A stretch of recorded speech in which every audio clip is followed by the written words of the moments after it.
தமிழ் பண்பாடு வலையொலி தமிழுறவுகளே வணக்கம். நாலைந்தினையினுடைய இலக்கிய சுவை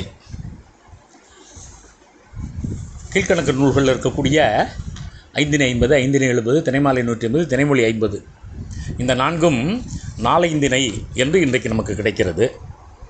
அதற்கு ஒரு பழைய உரை பல நூற்றாண்டுகளுக்கு முன்னாலே இளம்பூரணர் காலத்துக்கு பிறகு அந்த உரை எழுதப்பட்டிருக்க வேண்டும். ஏன்னா இளம்பூரனை பற்றிய பல குறிப்புகள் அந்த உரையிலே வருகின்றன. 1930 நடராச பிள்ளை அந்த உரைக்கு உரை பாஷா பாஷியக்காரா என்கிற நிலையில் உரைக்கு உரை வழங்கியிருக்கிறார்.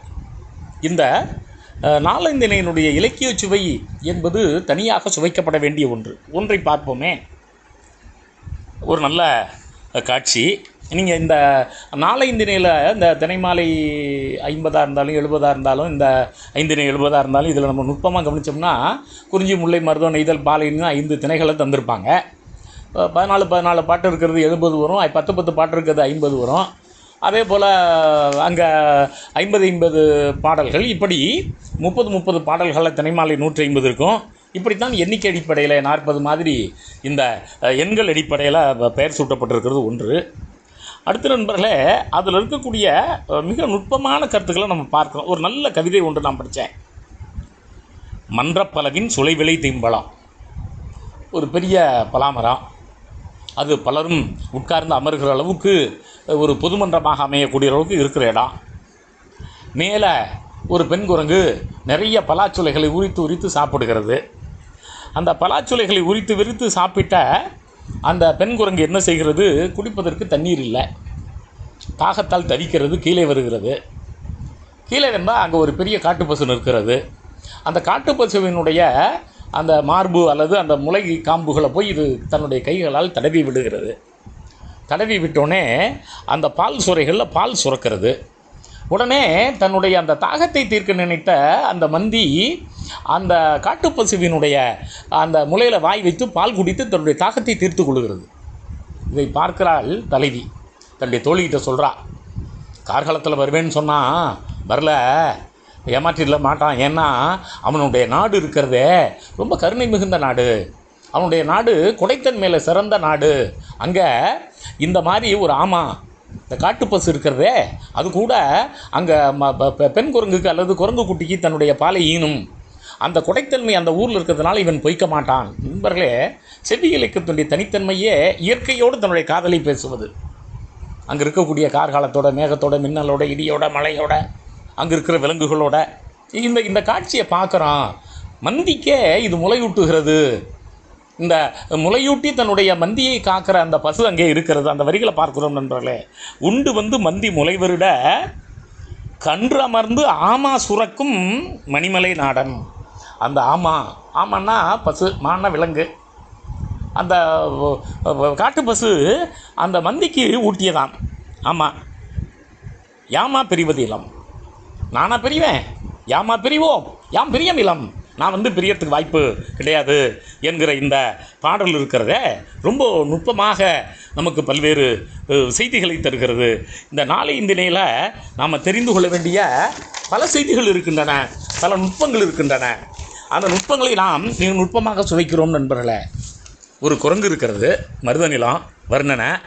அங்கே மருதநில வர்ணனையில் அந்த கடுவன் என்ன செய்கிறது? ஒரு முற்றிய வாழைத்தாரை வெட்டி கொண்டு போய் ஒரு பள்ளம் பறித்து அந்த பள்ளத்தில் மூடி வைக்கிறது. எதற்காக? அப்போ தான் அந்த வாழைத்தார் பழுக்கும். இப்போ நம்ம ஆள் வாழைத்தாரை பழுக்கிறதுக்கு புகமூட்டம் போடுவான். அந்த குரங்கு கொண்டுக்கிட்டு போய் பள்ளத்தை பறித்து மூடி வச்சுட்டு 2 நாள் கழித்து திருப்பி அதை பறித்து அந்த பழத்தை தின்னுமா. மற்ற குரங்குகள் அதை எடுத்துடக்கூடாதுன்னு அடையாளம் தெரியாமல் அது மேலே அங்கே கிடக்கக்கூடிய இலைதலைகள்லாம் அதில் போடுமா. என்ன நுட்பமான குரங்கு! இந்த நுட்பத்தை ரொம்ப நுட்பமாக பதிவு செய்கிறார் ஆசிரியர். வாழை முதுகாய் கடுவன் புதைத்து அயரும். கடுவன் இருக்கிறதே வாழையினுடைய முதுகாய்னா நல்ல முற்றிய காய். புதைத்து அயறுதல்னா அதை தெரியாமல் மறைச்சி வைக்கிறனா. என்ன நுட்பமான அந்த படப்பிடிப்பு என்பதை நாம் கவனிக்கிறோம் நண்பர்களே. அந்த கவிதையில் அவர் பேசுகிற போது கேழல் உழுத கரிபுணல் அப்படிம்பார். அது என்னங்க கேழல் உழுத? அன்றைக்கி காலையில் போய் நாற்றங்களை பார்த்துட்டு வந்தேன். எங்கள் பகுதியில் கொள்ளிடக்கரையில் இருக்கக்கூடிய காட்டுப்பன்றி வந்து என்னுடைய நாற்றங்கள்லாம் சிதைச்சி வச்சிருச்சு. அந்த பன்றிக்கு கேழல் பன்றி, நம்ம இப்போ காட்டுப்பன்றின்னு சொல்கிறோம். அந்த கேழல் வந்து அப்போவே நிலத்தை உழுது வைக்குமா. இப்போ கரும்பு வயல், நெல் வயல் நமக்கு ஒரு பெரிய தொல்லையாக இருக்கிறது. ஆனால் அது வந்து அது கேழல் பன்றி திரிகிற இடத்துல நம்ம போய் இன்றைக்கி பயிரிடுறோம், அதுக்கு நம்ம தொல்லை கொடுக்குறோம். ஆமாம், அந்த கரிபுண கொல்லையும், கொல்லைங்கிற சொல்லாட்சி வந்து இப்போலாம் வீட்டுக்கு பின்புறம்னு பயன்படுத்திகிட்டு இருக்கான். செவ்வியல் காலத்தில் சங்க இலக்கியத்தில் கொல்லைனா வயல்கிற பொருள் தான். இப்போவும் கிராமங்களில் கர்மம் கொல்லைன்னு தான் சொல்லுவான். அப்போ கொல்லைப்புறம்னா வீட்டுக்கு பின்புறம்ங்கிறது இக்காலத்தமிழ், கொல்லைனா வயலுங்கிறது செவ்வியல் காலத்தமிழ். செவ்வியல் காலத்தமிழ் இன்னும் காவிரி கரையில் நிறைய வாழ்கின்றன. நாம் தனியாக ஆய்வு செய்ய வேண்டும். காவிரி கரையில் உயிர் வாழ்கிற செவ்வியல் தமிழ், வைகை கரையில் வாழ்கிற செவ்வியல் தமிழ், அல்லது சோழ நாட்டில் வாழ்கிற செவ்வியல் தமிழ். மாணவர்கள் வந்து இதை ஆராய்ச்சி செய்ய வேண்டும். இது போன்ற தொடர்களை கவனித்து நண்பர்களே. ஆமாம், அதே போல் இன்னொரு அந்த கவிதையில் ஒரு ஓமை வருகிறது நண்பர்களே. நேர்வலை நெஞ்சூன்றுகோல் அப்படின்னு ஒரு தொடர் வருகிறது நண்பர்களே. அதென்ன நேர்வலை நெஞ்சூன்றுகோல்? காலத்தில் நான் வருவேன் அப்படின்னு சொல்லிவிட்டு என் தலைவன் வராமல் இருக்கிறானே, அப்படியே என் மார்பில் ஒரு பெரிய கத்தியால் குத்துன மாதிரி இருக்குது. நெஞ்சூன்றுகோல், நெஞ்சில் குத்துன மாதிரி இருக்குது அவன் சொன்ன சொல்.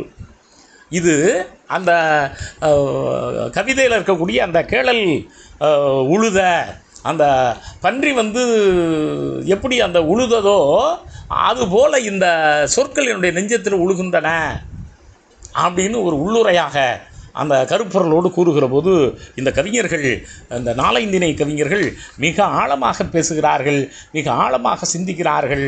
அவர்களுடைய கவிதைகளை நாம் கொஞ்சம் புறக்கணித்து விட்டோமோ என்று என்ன தோன்றுகிறது.